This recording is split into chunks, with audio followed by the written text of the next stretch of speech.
Isso aqui fica uma grande lição para nós. Independente do cativeiro que nós estivermos enfrentando dentro ou fora da nossa casa, e quando eu me refiro casa, lógico, hoje é a reunião da família, nós estamos orando também pela nossa família, mas quando eu me refiro casa, você também é uma casa, você também é a casa de Deus, é morada do Espírito Santo. Então você também precisa cuidar da sua casa, de ver o que tem estado dentro do teu coração, o que tem afligido a tua alma. Domingo nós até falamos um pouco sobre o Davi, eu citei em oração. O Davi, quando ele estava angustiado, a alma dele ficava inquieta, ele orava a Deus, orava, mas tinha momentos que ele tinha que falar para a alma dele. E ele orou para a alma dele. Por que te abates sua minha alma? Por que você está se perturbando aqui dentro de mim? Tem hora que nós temos que falar conosco mesmo. Por que nós estamos nessa aflição? Será que o Deus que nós estamos buscando não é poderoso para nos livrar desse cativeiro? Tem hora que a gente tem que dar um choque de realidade na gente mesmo. Tem hora que a gente tem que parar, analisar a nossa vida. Peraí, se eu sou servo de Deus, se eu sou herdeiro e co-herdeiro das promessas em Cristo, por que isso está me acontecendo? Será que em parte que eu deixei de crer? Será que em que parte o cativeiro tomou as gotas de esperança na minha vida? Não, eu tenho que voltar os meus olhos e começar a olhar para a palavra e voltar a ter esperança, voltar a sonhar. Não, eu quero um futuro de liberdade para a minha vida. Quero um futuro de liberdade para a minha família. Então nós temos que voltar os nossos olhos para os feitos do Senhor. E guardar firme, como a gente louvava aqui uns minutos atrás, guardar firme a promessa e perseverante na oração. Tem gente que não persevera na oração. O que é perseverar na oração? Não é você orar a mesma coisa todo dia. Isso aí é repetir a oração. Amém? Perseverar, você orou uma vez, você tem que crer naquela oração até que se realize. Mas às vezes a pessoa ora e ela não persevera naquilo que ela falou com Deus. E aí, por medo, por dúvida, por falta de esperança, por causa do cativeiro, ela ora tudo de novo. Aí ela anula aquela primeira oração que fez. Aí, como algo dentro não está firme, não está olhando somente para Jesus, aí no outro dia ela anula a oração e faz tudo de novo. Não. A Bíblia diz que nós temos que orar e logo em seguida a gente tem que fazer o que? Ações de graça. Senhor, obrigado por ter me ouvido. Analisando a vida de Jesus, irmãos, Jesus nunca repetiu uma oração. Ele repetiu, eu digo assim, não é que ele não tem orado pelas mesmas coisas, não é isso. Mas quando Jesus orava por alguém, ele não orava 2 vezes. Vocês já repararam isso? Jesus ele fazia uma oração só. E no final de cada oração ele falava: Deus, obrigado por teres me ouvido. Ele dava graças. Ele não ficava: Senhor, já orei pelo Lázaro ressuscitar. Ó, eu vou orar de novo, porque não, ele fez uma oração só. Deu graças a Deus e já deu grito: Lázaro, vem. Agora foi. Ele foi uma pessoa determinada. Eu já expliquei que Jesus, ele não veio aqui na terra como um herói só para admirar. Não. Jesus veio na terra como homem, é o Deus Pai que se fez homem no nosso meio, para justamente nos mostrar que mesmo sendo homens, mesmo nas nossas limitações humanas, na autoridade do poder de Deus, a gente pode fazer as mesmas obras e obras até maiores. Mas nós precisamos o quê? Olhar para a palavra, saber quem somos, temos que crer, temos que fazer a nossa parte. Então aqui ele começa a dizer, no finalzinho do verso 1, estávamos como os que sonham.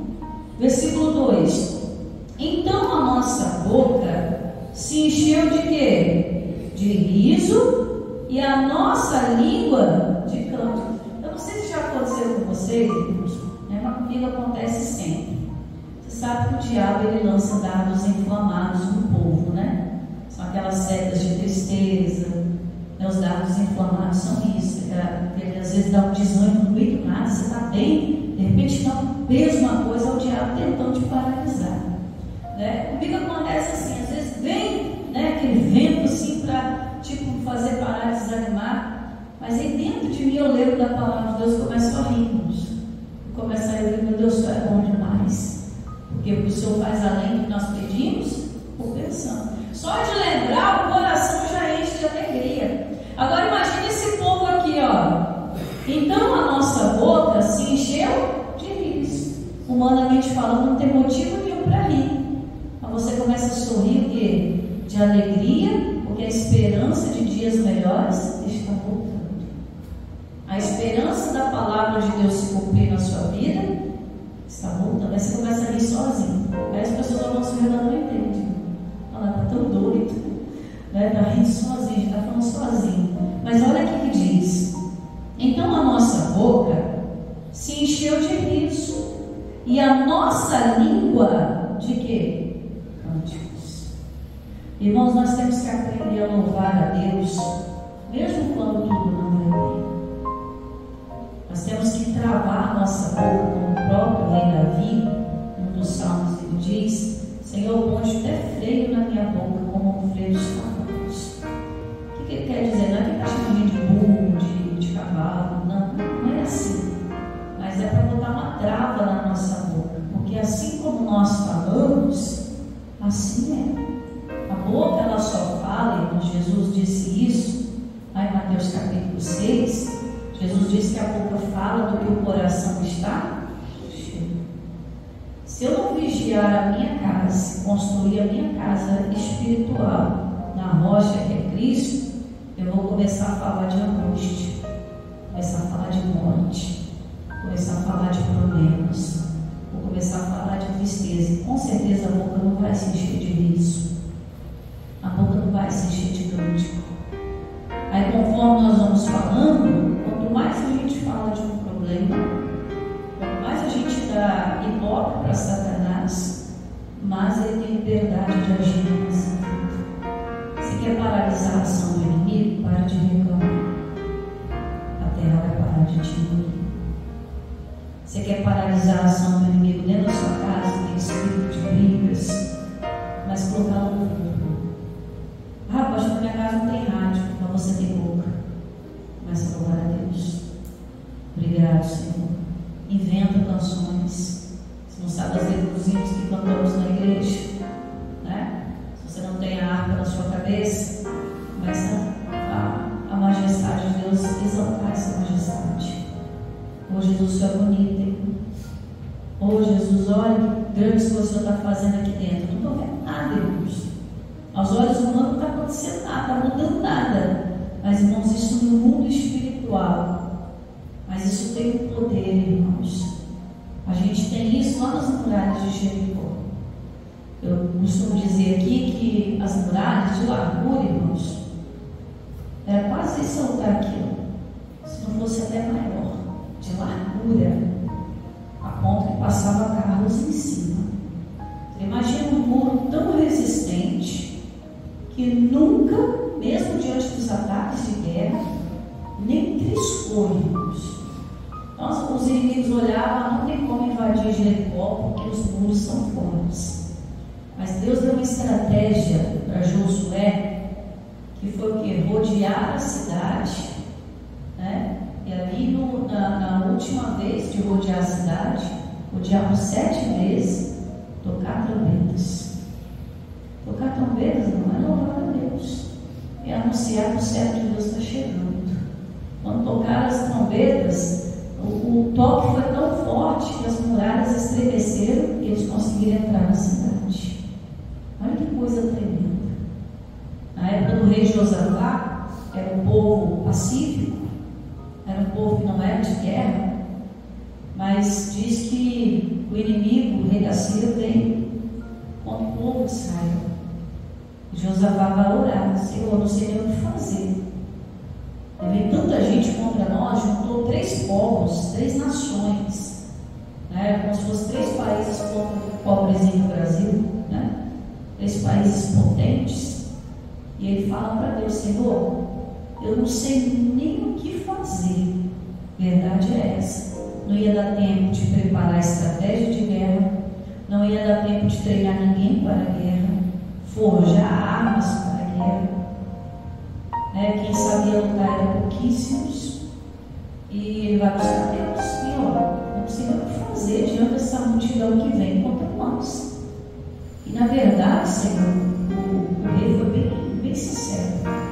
Na verdade, Senhor, nem força a gente tem contra esse povo, mas os meus olhos estão postos em ti. Estava dizendo que a esperança dele é no Senhor. E aí o que eles fizeram? Pregaram no jejum, foram buscar Deus. Deus deu a resposta para eles: olha, pega um pouquinho de gente que sabe lutar, forma uma fileira com eles, coloca o povo atrás, mas na frente desses poucos soldados que tem, coloca os cantores. E até chegar no ponto que seria a guerra, vão cantando que a majestade do Senhor é grande, que Deus é bom em todo o tempo. E eles foram cantando, batendo tambor, foram se alegrando. Você imagina, vai se aproximando da guerra, da batalha, era para ficar todo mundo com medo, né? Mas eles foram com alegria, irmãos. O Senhor é bom, dura para sempre. E foram. Mas aí Deus pegou e criou um megafone, irmãos. Fez um vento soprar e a voz daquele povo invadiu o arraial dos inimigos. Parecia que tinha umas 200 nações lá. E aí diz a Bíblia que aquele som foi tão terrível aos ouvidos do povo inimigo que eles ficaram tudo tonto, disparatados. O que está acontecendo? E começaram a matar uns aos outros. E assim Israel venceu a guerra sem levantar nenhum. Tem guerras, não, que a gente vai vencer louvando a Deus, tirando a murmuração da nossa boca, a tristeza do coração, enchendo a nossa boca de riso, a nossa língua de cântico, terminando o versículo 2 aí. Então se dizia entre as nações: grandes coisas fez o Senhor por eles. É a alegria que a gente não pode perder, a ponto das pessoas olharem e falar: ó, Deus está fazendo grandes coisas na vida desse homem. Deus está fazendo grandes coisas na vida dessa mulher. Porque em nenhum momento eles se abalam. Vontade de desistir, né? Todo dia. Mas a força de Deus em nós é maior do que todas essas coisas. É o que nos mantém de pé. É o que nos faz sair da nossa casa e buscar a Deus. Buscar um socorro de algo que aos olhos humanos não tem nem jeito mais. Lá o bobo está lá lutando por uma família, não tem jeito mais. Está buscando por um marido que já saiu de casa. Está buscando por um filho que não tem jeito, é um menino rebelde. O mundo lá fora, irmãos, tem diversas coisas a falar da nossa vida, da nossa casa, da nossa situação, mas a palavra final é de quem? É do Senhor. Se o meu Deus diz que eu e minha casa, eu não vou abrir mão disso, mas tem gente que por causa da reclamação está abrindo mão disso, não está retendo a promessa, não está perseverando, não está cuidando. Versículo 3: grandes coisas fez o Senhor por nós, e por isso estamos. O tempo do cativeiro, irmão, vai ter que acabar. O tempo do cativeiro, irmãos, eu entendo como duas situações na nossa vida. A gente entra no cativeiro para Deus forjar a nossa fé, a nossa coragem, a nossa capacidade, porque sem lutas não há vitórias. Tem gente que quer só receber, mas não quer pagar. Então vai ser forjado nunca. Vai ser aquele, né, igual tem hoje em dia, aquela pessoa que não frequentou a escola, está fazendo tudo online, né? Não desmerecendo, mas quem frequenta o presencial aprende muito mais do que online, muito mais. Você ali no dia a dia, trabalhando, fazendo, aprendendo a cortar a madeira, aprendendo a colocar a lajota, varrer uma casa, é muito mais do que alguém te dizer como essas coisas são feitas. A prática te leva a excelência, muito mais. Então, o povo começou o quê? Não, vamos louvar a Deus, é o que nos resta. Murmurar não vai tirar ninguém do cativeiro. Não vai adiantar nada. Vamos encher nossa boca, vamos cantar, vamos nos alegrar, Senhor, olhando para Ti.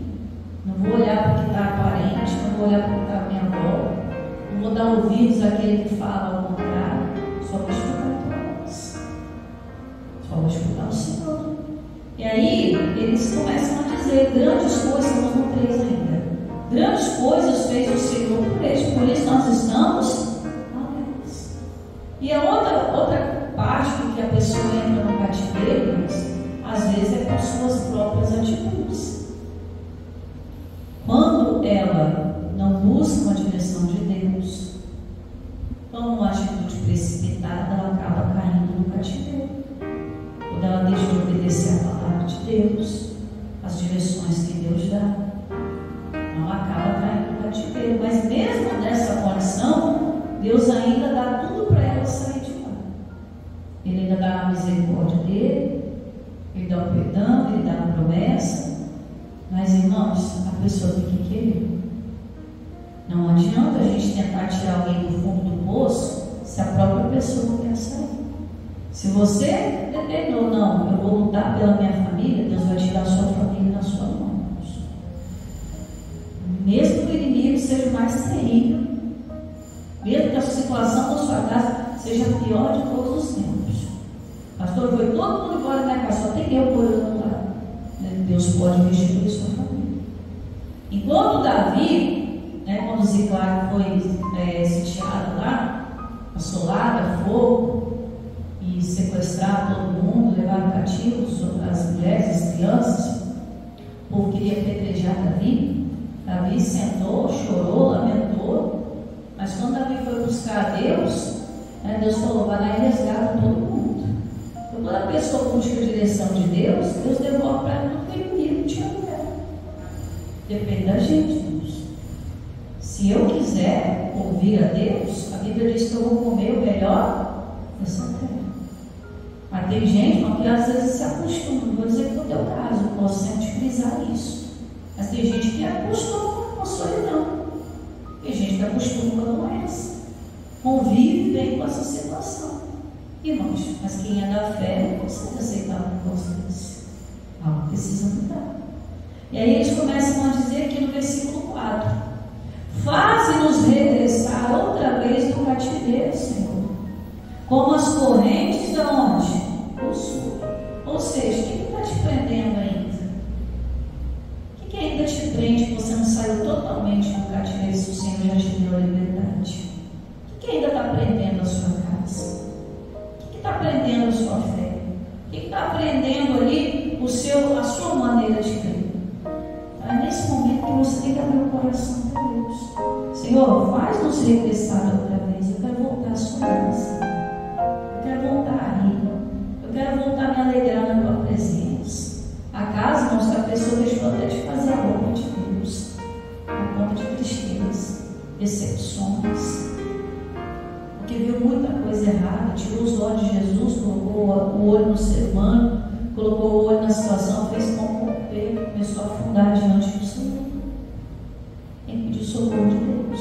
Se eu quero sair do cativeiro por completo.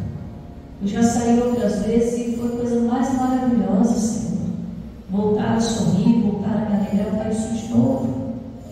E ele diz aqui no 5: e os que semeiam em lágrimas cegarão com alegria. Semear em lágrimas é aquele momento que nós já estamos falando dele. Às vezes você não tem motivo nenhum para se alegrar, mas você está se alegrando porque Deus está te falando algo no coração. Você não tem motivo algum para continuar andando com Jesus, mas por causa da promessa que Ele te deu, você está aqui firme de pé com Ele. Às vezes é o pior momento da sua vida. Pastor, eu pedi que meu coração está cascado nele. Pedi que a batalha aperta. Pedi que a solidão aperta. Pedi que a dor aperta. Mas eu estou firme com Jesus. Você está semeando lá. É aquela oração que você faz no seu joelho lá, no seu momento com Deus, na sua intimidade. Você pode estar vivendo o pior momento, o pior cativeiro da sua vida. Você não, aos olhos humanos você não tem esperança em mais nada. Mas olhando para a palavra, o coração começa a brotar esperança. E ainda que você ore em lágrimas, ainda que você cante no meio das lágrimas, sorria no meio das lágrimas, clame no meio das lágrimas, ele diz o que? Os que semeiam em lágrimas cegarão, ou seja, colherão com alegria. A resposta da oração vai ser o seu momento de alegria. Quando o milagre acontecer, é o seu momento de alegria. Mas até isso tudo acontecer, não deixe de louvar a Deus, de deixar a esperança florescer no teu coração. Do mesmo jeito que a lágrima rola, a fé aumenta. Porque o final é o que? Eu vou colher com alegria. Estou orando, minha resposta vai vir com alegria. Tudo que vem de Deus, como o próprio Evangelho de João diz, que a alegria que o Senhor tem para nós é uma alegria o quê? Pela metade? Não, completa. O próprio Jesus diz: eu vim trazer aí a gente encerra no 6 aqui, que diz: e aquele que leva a preciosa semente. Qual é a preciosa semente? A palavra de Deus, promessa que Ele te deu. Como eu disse no início, Ele falou para você crer no Senhor Jesus Cristo, que seria salvo você e toda a sua casa, é a sua melhor semente, é a mais preciosa que você tem, é ela que você deveria ter. Amém?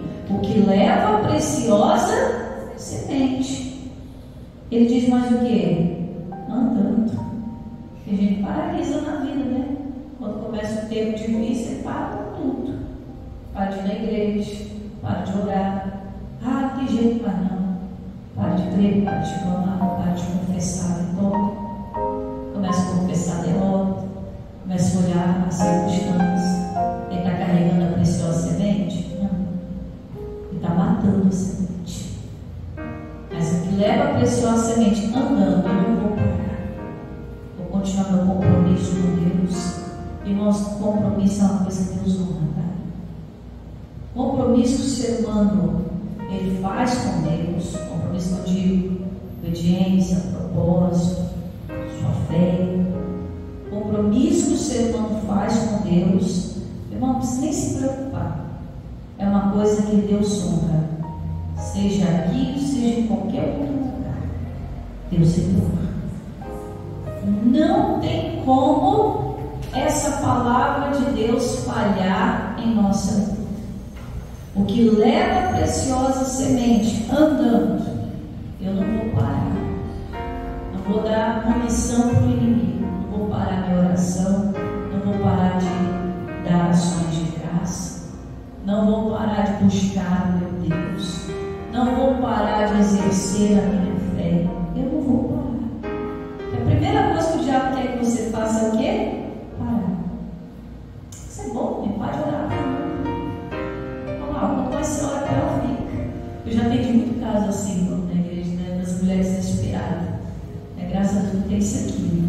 Amém por isso. Mas já atendi muito caso assim. A pessoa vai batendo na igreja. Pastora, não vou orar para aquele cachaceiro mais. E toda vez que eu oro, estou aqui na igreja gritando, clamando, chorando. Pastora, eu fico o culto inteiro de joelho. Quando eu chego em casa, ele estava mais dentro que uma porca velha.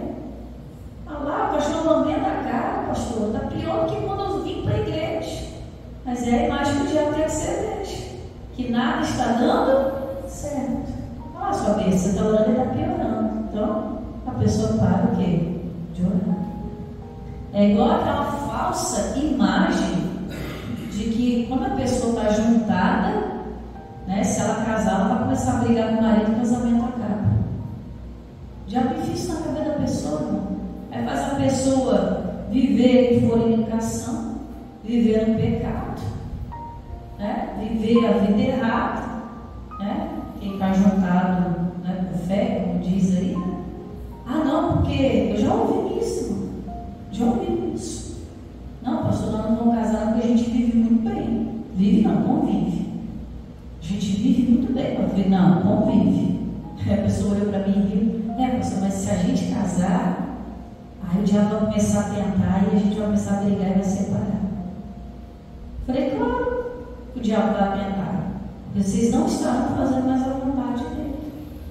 Aí vai fazer de tudo, mas quem está firme na rocha, a casa não desaba com vento, irmão. Aí a pessoa de tanto, né, da chinelada ali, a palavra da chinelada, se acertou com Deus, casou e vive uma bênção. Casamento sólido de mais de 20 anos. Né? Pediu perdão pelo tempo de estar amaziado, de estar com ele, e se acertou com Deus. Irmãos, andar bem com Deus, a gente só tem o quê? Benefício. Ele é galardoador, recompensador de quem o busca. Besteira a pessoa cair no ponto do vigário. O vigário que eu falo, o diabo mesmo. Ah, para de orar. Ah, depois que eu comecei a orar, piorou. É para piorar mesmo. Piora para melhorar. Jesus diz que a gente perde para ganhar.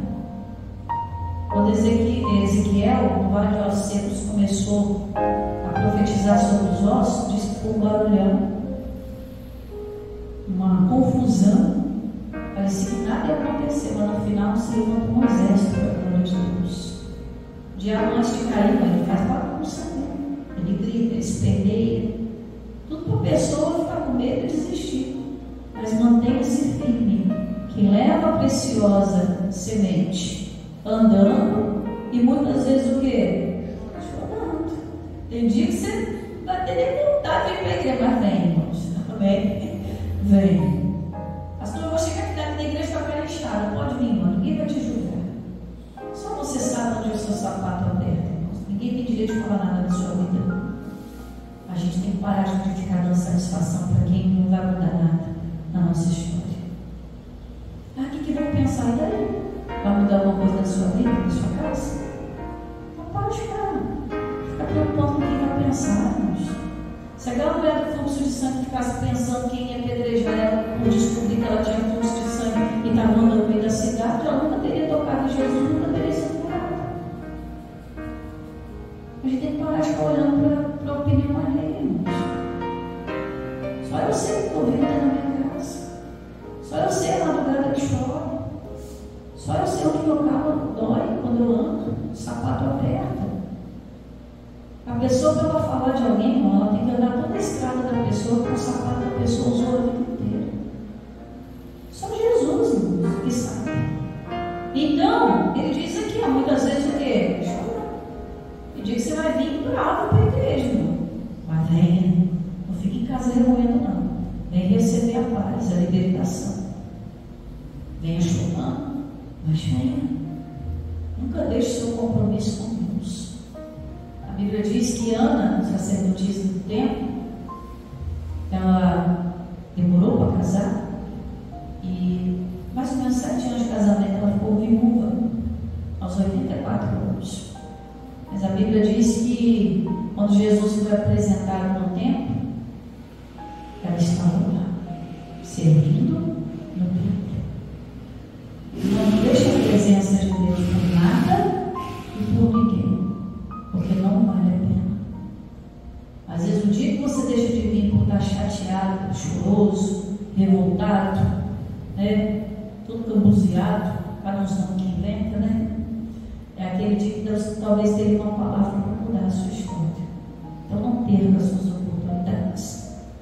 Aquele que leva a preciosa semente, andando e chorando, olha a certeza aqui, irmãos, voltará, sem dúvida.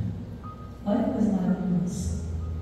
Ele está já determinando ao levar a preciosa semente da palavra de Deus, a promessa, mesmo que seja chorando em alguns determinados passos da sua estrada, com toda certeza você vai voltar. O que diz no voltar? Voltar ao lugar do choro, irmãos, onde tudo dá errado, para que seus olhos vejam tudo dar certo. Amém?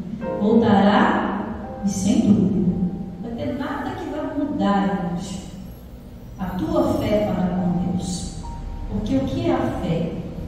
A fé é as certezas das coisas que se esperam. O que você espera de Deus hoje? Esperar é ter esperança. E a prova daquilo que ainda não vemos. E a fé, ela só pode nascer, ela só pode chegar quando nós damos atenção.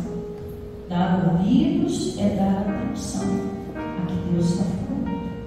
A fé, ela é pelo ouvido, no ouvido da palavra de Deus. Quando eu dou atenção ao que meu Deus está me falando, a fé, ela já está descendo, se aprimorando, para que eu possa ver com os olhos espirituais aquilo que o diabo não quer que eu veja.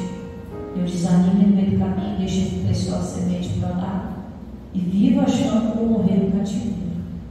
Mas o Senhor tem liberdade para nós e para a nossa casa. Amém? Então vamos encerrar aí.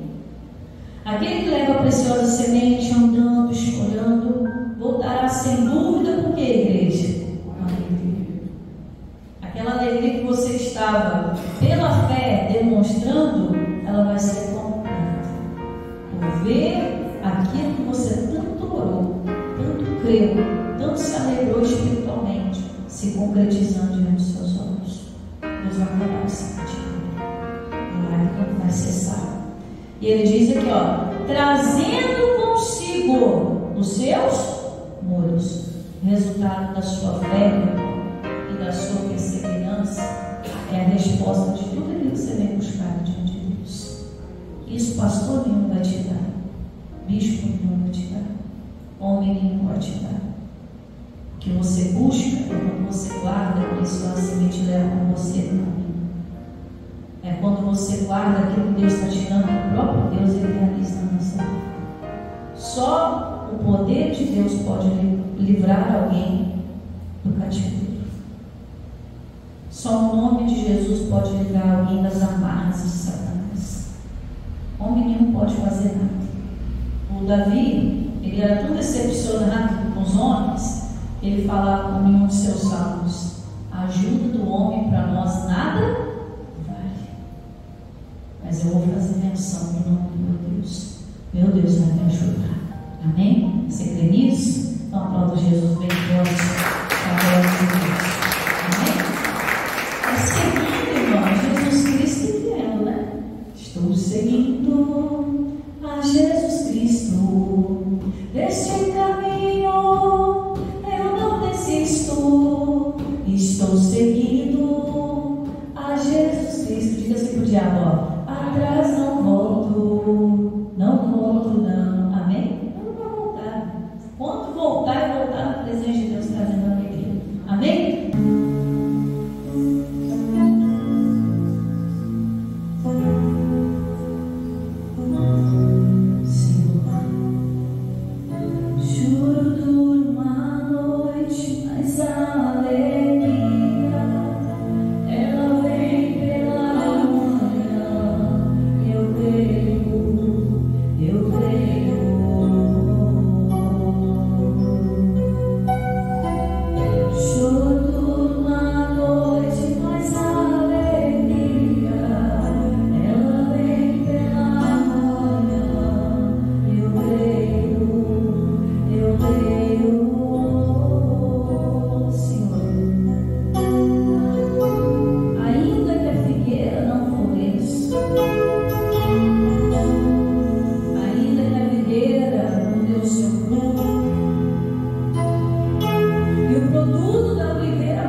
eu sempre tenho crido.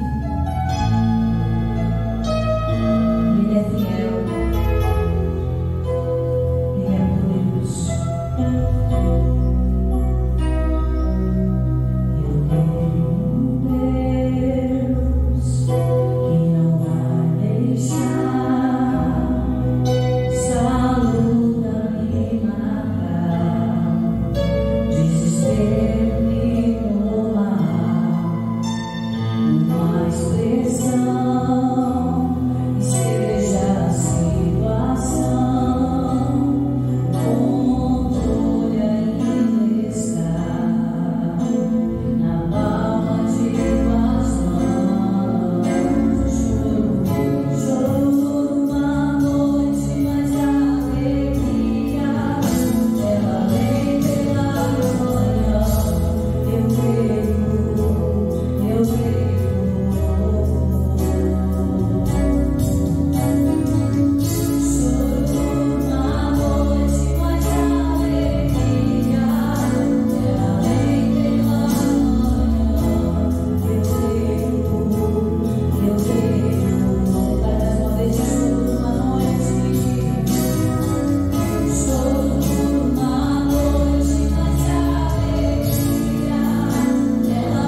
seu propósito está firme em ti.